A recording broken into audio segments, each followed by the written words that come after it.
Hello everyone, welcome to The Exchange. I'm your host, Geraldine. We have a great show today, so let's get started. Registration has begun for summer 2015. You do not want to put this off. The longer you wait, the less chance you have on getting the classes of your choice.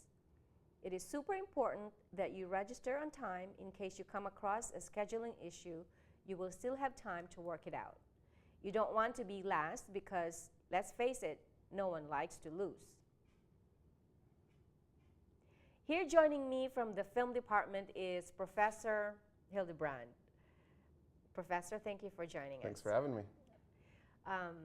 Can you tell us what classes you teach here at the Art Institute? I teach studio production, mainly this class, and I teach some film editing classes, multi-camera production classes, but mostly I like to teach the studio production because that's what I do full-time at a TV station here in the area.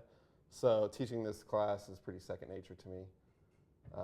But then editing is something I concentrated in when I was in school, so I know that pretty well too. Okay. How important is it to you to register on time? It's extremely important. Every student here should be on top of that. This should be one of the main things you do as a student is registering for classes. If you want to continue next quarter, how else you can do it if you don't register for classes? So as soon as you have that first opportunity, you need to get in there and pick out your classes, or you're going to be stuck taking a bunch of 8 a.m. classes that nobody wants to do. That's true. In what week can students start the registration process? Students can start week 5. So as soon as you get to week 5, just get right to it and get that done.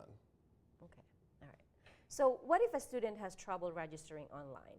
If you have trouble registering on the internet, you can always just go do it the old-fashioned way, which is in person.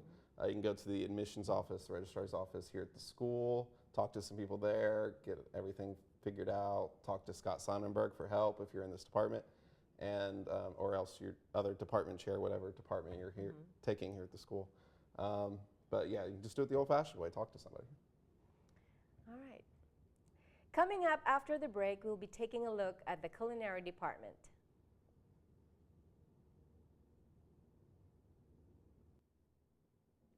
Food, one of the few things we need in our lives to survive. As we all know, food is the heart of restaurants, while the kitchen crew are the backbone of it. Food is the most common necessity of people. We eat not only because we need it, but mostly there is joy that we can find by doing it. With a busy schedule or just relaxing with our lives, restaurants boom because of the previous reasons. Let's face the fact. We love eating, and thanks to the cooks employed today, we enjoy great and delicious foods. When I was about 15 years old, my father told me to go get a job in a restaurant because I ate too much. 41 years later, I'm still cooking in restaurants and I still eat too much. The most important lessons I learned from culinary classes is to be authentic and learning different cultures' food.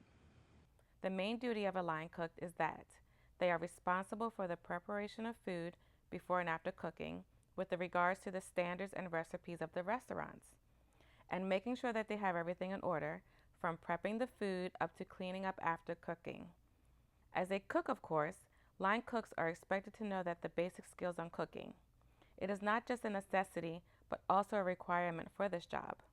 They understand although it's a labor of love, it's a lot of work to make sure you're prepared to work long days, take good care of yourself. The advice that I can give to someone that wants to take on culinary is never lose that, because at the end of the day, if you love doing this, then keep at it, and be all you can be. That's the best advice I can offer. It is important to follow the step-by-step procedure provided because this is how the chef or the restaurant wants the food to be cooked and presented.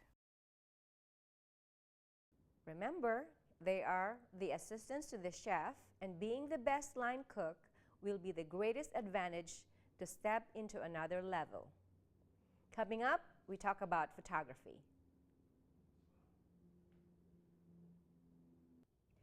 Welcome back to The Exchange. I'm Geraldine. Here at the Art Institute, the photography program is one of the largest departments in the school. Photography is fast-paced and multifaceted, filled with opportunities for those who seek them. One of my friends back home, he had like a DSLR, I don't remember what kind, and he let me use it like all the time, and it was just like really fun, and I got really into it, and I bought my own camera, and just kind of like went off from there. I have a Nikon D700, and I have a 50 1.8, and then I have a 16 to 28 2.8, and then also have like an older 35 2.8 that's like a perspective control lens that I use sometimes to do random stuff. A lot of contrast, like just all the way, and then I really like black and white. So a lot of my stuff's black and white, unless the colors are just like colorful. As you can see, there is an infinite world of possibilities to explore when you look from a different lens. For more information about photography, please speak with Scott Sannenberg in his office in room 219. But here with me today is Jordan Epps to talk about photography. So welcome, Jordan. Thank you. How did you fall in love with photography?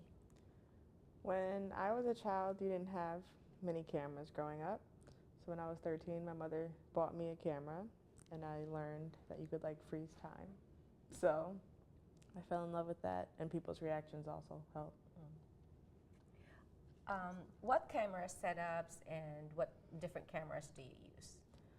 I usually use the Canon 5D Mark III or my personal camera, which is the Canon 60D, a very big Canon person.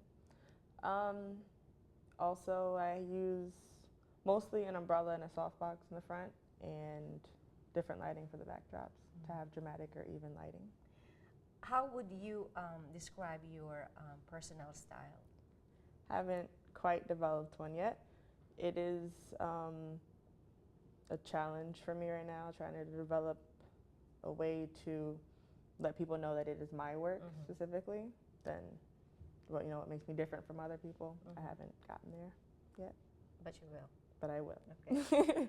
So where do you see yourself headed after graduation?